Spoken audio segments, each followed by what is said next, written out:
Hey guys, welcome to our channel. तो पिछले 3 दिन से मैंने कोई वीडियो नहीं डाला है क्योंकि आप सबको पता है कि इंडिया पाकिस्तान के बीच में क्या चल रहा है। और सबसे पहले तो we all are so proud to be an Indian, क्योंकि हमारे साथ में हैं हमारे बेस्ट सोल्जर्स।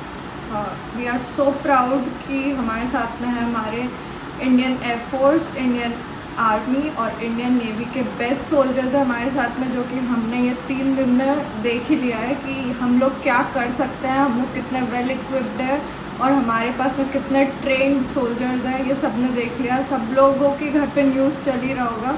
रात दिन अभी 3 दिन से हमारे घर पे भी न्यूज़ चल रहा था और जो कुछ हो रहा है सबको पता है। सबसे पहले तो स्टार्ट कहाँ से हुआ ये भी सबको पता है। जितने लोग पाकिस्तान के लिए बोल रहे थे कि पाकिस्तान इनोसेंट है, उसने कुछ नहीं किया, लेकिन सबको पता है कि 22 अप्रैल को जो पहलगाम में अटैक हुआ था वो टेररिस्ट कहाँ से आए थे, इसकी प्लानिंग प्लॉटिंग कहाँ पे हुई थी, ये सबको पता है। जो भी 22 अप्रैल को पहलगाम में अटैक हुआ था उसके बाद में सारे इंडियंस के अंदर में एक ये चीज़ थी कि इसका जवाब तो हमें चाहिए ही चाहिए, क्योंकि ये छोटे छोटे अटैक्स पाकिस्तान हमेशा से करता आया है। लेकिन ये जो पहलगाम में अटैक हुआ था ये सारे इंडियंस के अंदर में इसके लिए था कि हमें इसका जवाब चाहिए, और इसका जवाब हम इंडियंस ने दिया 7 मई को।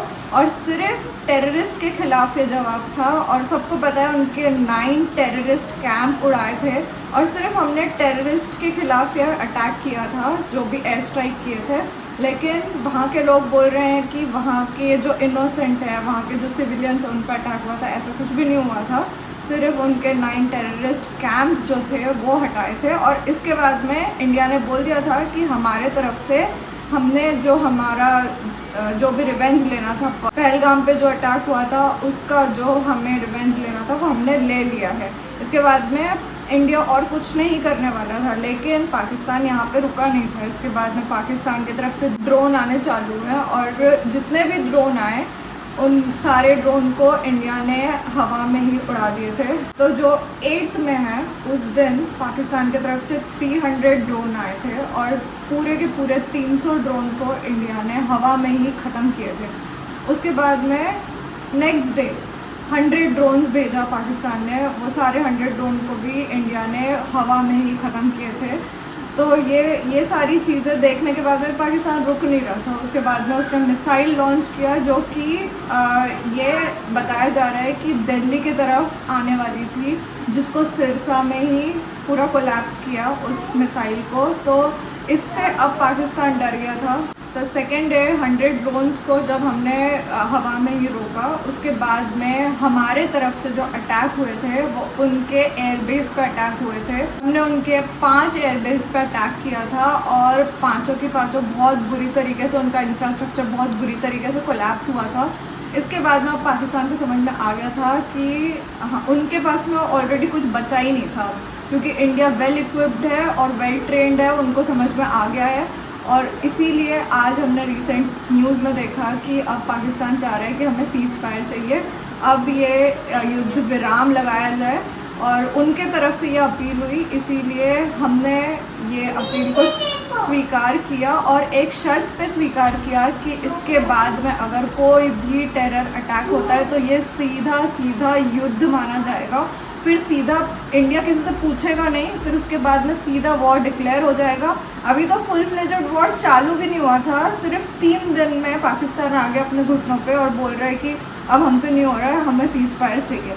तो ये तो मतलब इसीलिए मैं कह रही हूँ कि हम वी आर सो प्राउड कि हम इंडिया में रह रहे हैं और हमारे पास में बेस्ट सोल्जर्स है कि 3 दिन में पाकिस्तान को घुटनों पर ले आए और उनको बोलना पड़ा ये कि प्लीज़ अब रोक दो करके। तो एज अ सिटीज़न हमें घर बैठे क्या करना चाहिए, ये मैं थोड़ी सी एडवाइस दे देती हूँ कि जितनी भी हमारी इंडियन आर्मी, इंडियन एयरफोर्स और इंडियन नेवी की जितनी भी मूवमेंट्स होती है, इसको प्लीज़ रिकॉर्ड करके सोशल मीडिया पे मत अपलोड करो, क्योंकि इससे हम उनको हेल्प कर रहे हैं और ये तो हमें करना ही नहीं है बिल्कुल भी।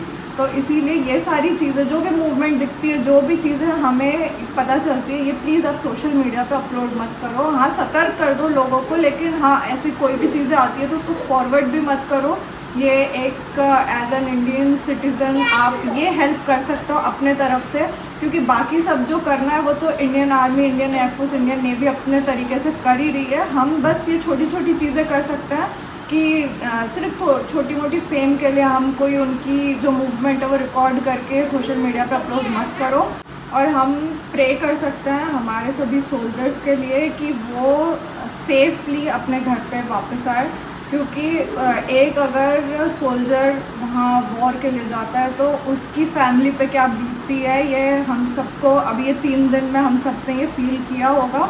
और जब ये कुछ जो भी फॉरवर्डेड मैसेजेस में आ रहा था कि आर्मी को अपना लास्ट लेटर लिखने बोला गया अपनी फैमिलीज़ को, तो वो सुन के ही रोंगटे खड़े हो जाते हैं। मतलब ऐसी सिचुएशन तो भगवान न करे किसी पे भी आए, लेकिन ये सारी चीज़ें सोच के भी ऐसा लगता है कि मतलब उनकी फैमिलीज़ पे क्या बीतती होगी, हम सिर्फ सोच ही सकते हैं, और जिस पे बीतती है वही जानता है। और पूंछ में और जम्मू में इतने अटैक हुए, इतनी फैमिलीज़ पे इतनी कैजुअलिटीज़ हुई है, तो उन सब के लिए हम सिर्फ बैठ के प्रे ही कर सकते हैं, क्योंकि बाकी सारी चीज़ें तो हमारी आर्मी और नेवी और एयरफोर्स कर ही रही है।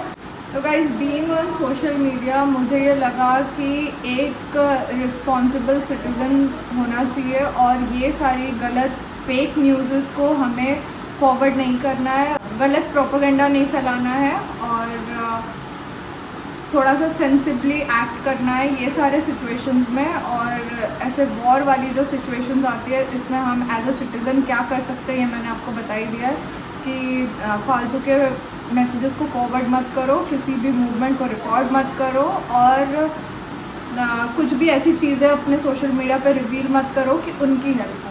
आप रिस्पेक्ट करो हमारे जितने भी इंडियन आर्म फोर्सेस है, Indian army, Indian navy, Indian airforce, para military forces, इन सभी को सैल्यूट है, क्योंकि इन सब के वजह से ही हम अपने घर में शांति से सो पा रहे हैं।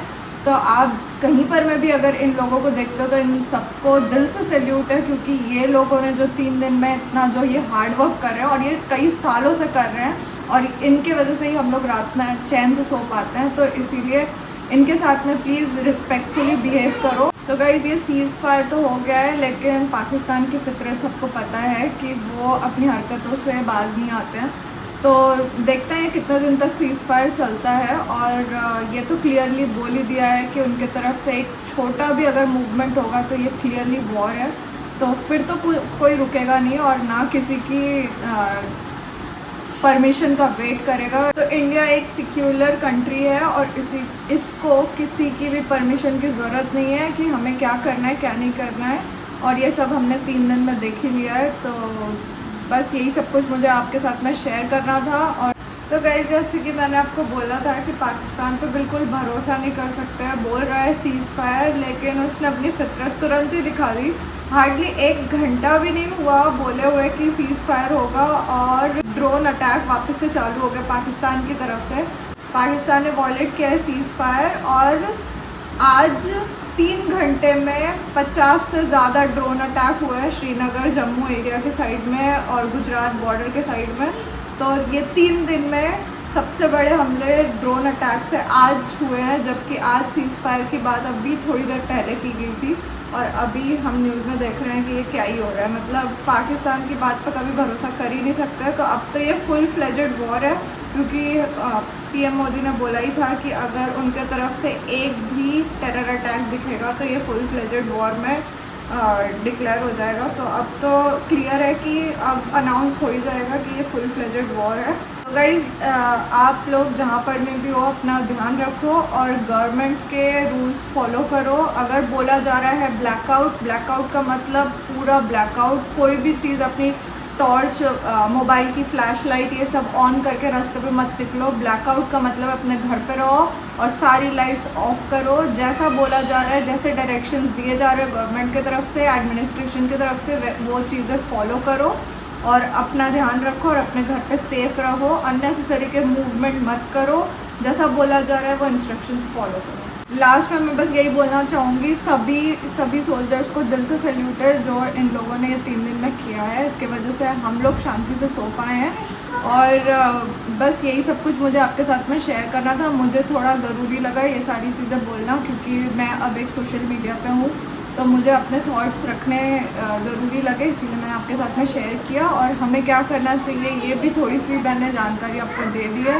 तो आई होप आपको ये वीडियो थोड़ा सा हेल्पफुल लगा होगा। इसके थ्रू एज अ सिटीज़न हमें क्या करना चाहिए ये हमने देख ही लिया। और सारे सोल्जर्स को दिल से सैल्यूट है लास्ट में, तो मैं यही कहना चाह रही हूँ।